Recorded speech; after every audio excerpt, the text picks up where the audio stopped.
மாவட்டம் வெண்மணி பகுதியில் கொள்முதல் செய்யப்பட்டு வெளியே கிடத்தி வைக்கப்பட்டிருந்த மூட்டைகளிலிருந்து நெல்மணிகள் முளைக்க துவங்கியுள்ள காட்சிகளை பார்த்து வருகிறோம். விவரங்களோடு இணைகிறார் எமது செய்தியாளர் லெனின். அவரிடம் பேசலாம். வணக்கம் லெனின், எத்தனை நெல் மூட்டைகள் இதுபோன்று மழையில் நனைந்து முளைக்க தொடங்கியிருக்கின்றன? அதிகாரிகள் தற்போது வரை என்ன நடவடிக்கை எடுத்திருக்கிறார்கள்? விவரம். நிச்சயமாக பரிதா, நாகப்பட்டினம் மாவட்டத்தில் இந்த ஆண்டு 1,00,000 ஏக்கர் பரப்பளவில் குறுவை நெல் சாகுபடி செய்யப்பட்டு தற்போது அறுவடை பணிகள் முழுவீச்சில் நடைபெற்று வருகிறது. தற்போது 80% மேல் அறுவடை பணிகள் முடிவுற்ற நிலையில் மீதமுள்ள அறுவடை பணிகள் பருவமழையால் பாதிக்கப்பட்டுள்ளது. இந்த நிலையில் அறுவடை செய்யப்பட்ட நெல்லை விவசாயிகளிடமிருந்து கொள்முதல் செய்வதற்காக நாகை மாவட்டத்தில் 120 அரசு நேரடி நெல் கொள்முதல் நிலையங்கள் திறக்கப்பட்டு இயக்கப்பட்டு வருகிறது. மாவட்ட நிர்வாகம் மற்றும் தமிழ்நாடு நுகர்பொருள் வாணிப கழக அதிகாரிகளின் அலட்சிய போக்கால் கொள்முதல் செய்யப்பட்ட நெல் மூட்டைகளை முறையாக லாரிகள் மூலம் இயக்க செய்யப்படாமல் கிடப்பில் போடப்பட்டுள்ளது.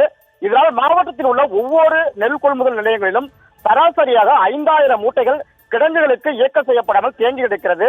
இதனால் மேற்கொண்டு கொள்முதல் செய்யும் நெல் மூட்டைகளை அடுக்க இடமில்லாமல் கொள்முதல் செய்யும் பணி நிறுத்தப்பட்டுள்ளதால் லட்சக்கணக்கில் விவசாயிகளின் நெல் மூட்டைகள் தேங்கி கிடக்கிறது. இந்த நிலையில் நாகை மாவட்டத்தில் பருவமழை தீவிரமடைந்து தொடர்ச்சியாக பெய்து வரும் கனமழையால் வெண்மணி அரசு நேரடி நெல் கொள்முதல் நிலையத்தில் கொள்முதல் செய்த நெல் மூட்டைகள் மழையில் நனைந்து வருகிறது. மேலும் மழையில் நனைந்த மூட்டைகளை தார்பாய் கொண்டு மூடுவதால் இறுக்கம் ஏற்பட்டு நெல்மணிகள் முளைத்து சாக்கிற்கு வெளியே வரும் அவலநிலை ஏற்பட்டுள்ளது. மேலும் கொள்முதல் செய்வதற்காக அடுக்கப்பட்டுள்ள விவசாயிகளின் நெல் மூட்டைகளும் மழையில் நனைந்து சேதமடைந்து வருகிறது. கொள்முதல் செய்யப்பட்ட நெல் மூட்டைகளை கிடங்கிற்கு எடுத்து செல்லாமல் மழையில் நனைந்து முளைத்து வீணாகி வருவதால் அரசுக்கு பெரும் வருவாய் இழப்பு ஏற்பட்டுள்ளது. அதே போன்று விவசாயிகளின் நெல் மூட்டைகளும் மழையில் நனைந்து சேதமாகி வருவதால் விவசாயிகள் கலக்கத்தில் உள்ளனர்.